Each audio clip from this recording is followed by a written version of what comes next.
ça serait d'imposer l'interdiction des licenciements. Parce que je pense que la première chose à faire, c'est de préserver les emplois.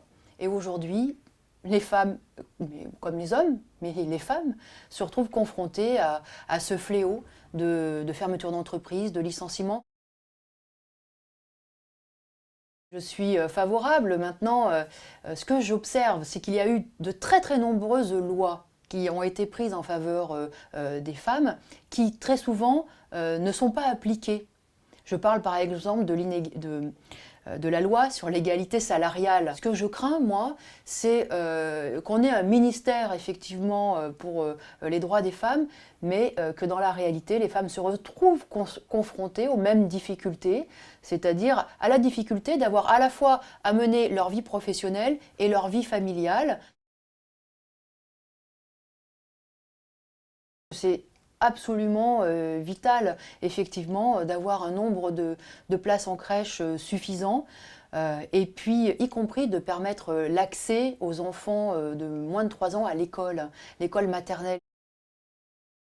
Oui, c'est une bonne chose, tout ce qui permet effectivement aux pères, euh, tout ce qui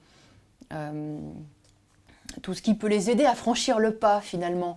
Le problème, c'est que quand il faut choisir lequel des deux parents laisse son travail, y compris pour partir en congé, et qu'on fait la balance, eh bien on se rend compte que finalement c'est plus, comment dire, c'est plus rentable sur le plan financier que ce soit la mère.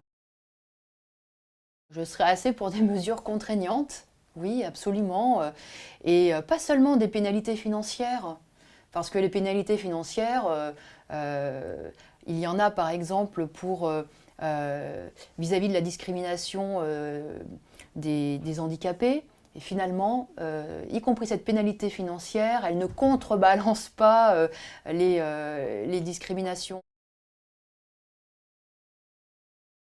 C'est une situation qui est intolérable, qui est pourtant vécue par des centaines de milliers de femmes. Et moi, je défends le droit à un travail plein et entier, à un travail qui permette de vivre avec un salaire complet. C'est encore une fois, c'est la première mesure. Ma première mesure, c'est de combattre le chômage sous toutes ses formes. Parce que c'est une forme de chômage aussi, le temps partiel imposé. Je suis au niveau des retraites pour un retour à 37 ans et demi de cotisation et un retour à la retraite à 60 ans. Et en faisant en sorte que pour les femmes, et pour, y compris la période où elles se chargent finalement de l'éducation des enfants, et bien que ça soit aussi comptabilisé. Je tiens à rappeler que Lutte ouvrière a été le premier parti à présenter une femme à l'élection présidentielle, parce que c'était en 1974, et parce que ce n'était pas un coup médiatique ou un coup électoral que nous faisions, c'était l'affirmation de ce que nous étions, c'est-à-dire que oui, nous sommes, nous, féministes, nous pensons que le combat des femmes est à mener, et c'est quelque chose de profond, c'est une idée importante pour nous que nous appliquons. Je suis contre le cumul des mandats. Je suis au contraire pour que la politique, repose sur le plus de monde possible.